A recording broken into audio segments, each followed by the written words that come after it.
So, hi again, and welcome back to my YouTube channel where I talk about the Duke and Duchess of Sussex, Prince Harry, Duke of Sussex, and Meghan, Duchess of Sussex, his beautiful wife. And if you are new here, I am very pro the Duke and Duchess of Sussex. I hope you are too.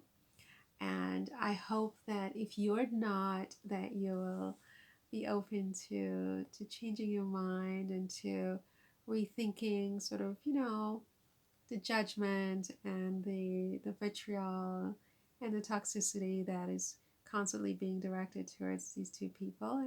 I sort of feel like we need to be better at the adage, live and let live. And also, I've been thinking the other day,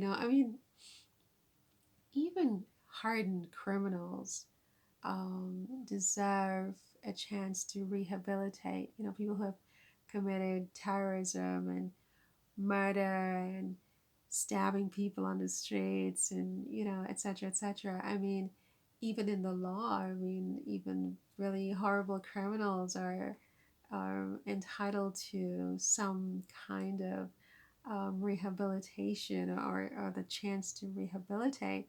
And it seems to me that Harry and Meghan, okay, I understand that some people think that they're the devil and they're the worst thing ever to walk the face of the earth, and they've hurt all these people, and they've stolen billions of dollars from a Ponzi scheme, and they've stabbed this. They've done. They're worse than Putin even. You know, it's the level of hatred that they direct towards Harry and Meghan. They don't direct towards these other criminals, and even those other criminals have a right to rehabilitate. And so, I'm hoping that if you're one of those people who shares this strange fixated hatred towards these human beings, that you will sort of think about it for 2 seconds. I mean, do you feel the same way about Vladimir Putin? Do you feel the same way about these hardened terrorists and criminals and people who do really horrible things? And and if you do, what has Meghan and Harry done that you think justifies this fixated hatred and no opportunity to rehabilitate and to have a second chance to live their lives in peace? I think people really need to think about that. But anyway, in this video, what I really wanted to talk about was Megan's podcast, which yesterday she talked about female activists and female activism, and how so many women are, they are silenced by people in society, and misogyny. They talked to, her guest, they discussed misogyny and how there's all this hatred towards women and so on. And it was very interesting to me because I have always found that the most misogynistic people are not men, they are other women. If you look even at the situation with Meghan and the level of hatred and vitriol towards her, yes, there are men involved as well. But I would say that the vast majority of the perpetrators are female, they're women. And I think that breaks my heart even more, because when you have women attacking other women in this way, it's just so it's really just it's heartbreaking. If a man attacks a woman, which I never expect a man to attack a woman, but I think men who attack women are basically cowards, because obviously, I mean, you can't really win against a man. You really just can't. I mean, physically, just the things he says to you, it's not possible to win. And it's like, domestic violence. I mean, it's always the man who, no, it's not always, but it's usually the man who's the aggressor. I mean, it's nature. But it's kind of like when it's a woman who's doing it. But if you go all the way back to junior high school and you think about it, I mean, it wasn't really the boys. Okay, there's always the boy who likes you, and so he teases you because of it, and he doesn't know how to express his attraction for you, so he it was the Von Roy House of my life.